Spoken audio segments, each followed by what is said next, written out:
Let me break it down.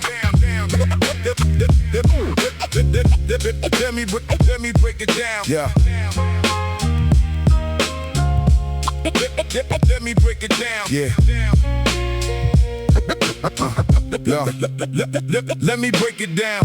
From the very first line, he who dwells, not visits, not checks in from time to time. Not the one who calls on God when the emergency hits, then goes back to carrying everything alone after it. No, the psalmist talking about a permanent address, a place you return to, a place where the soul finds rest. See, there's a shelter described in the most ancient of songs, and the person who lives there is the one who belongs. Not because they perfect, not because they never fall, but because they made nearness to the Most High. They call, they dwelling, they default, their first move of the day, not the last resort when everything else gave way. And the image the psalm uses, shadow, is precise, not a spotlight, not a stage, something quiet and right, like standing close enough to someone tall and strong that their shadow falls on you and you know where you belong.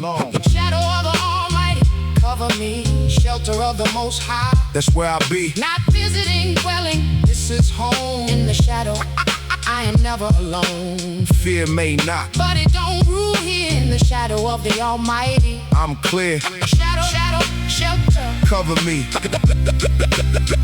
Well there, yo.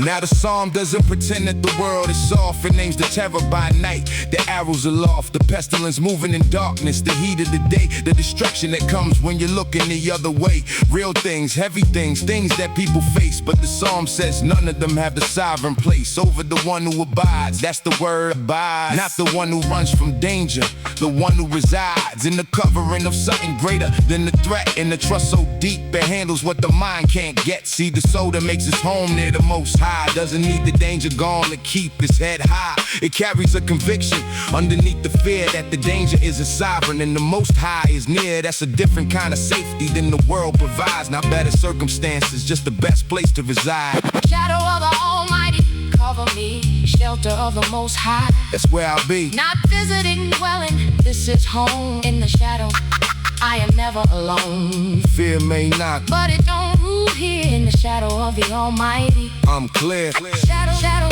shelter, cover me. Dwell there,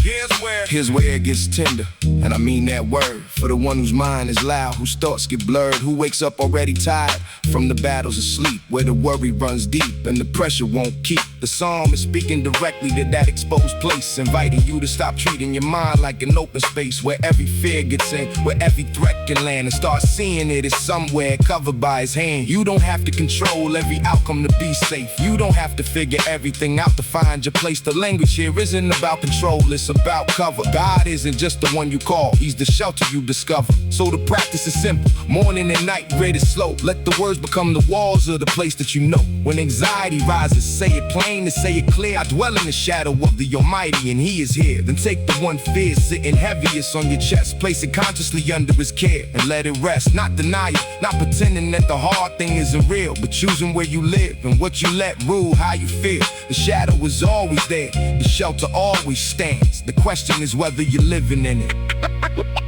or just visiting when you can. Shelter. Dwell there.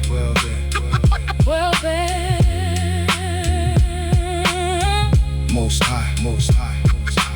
Shadow, shelter,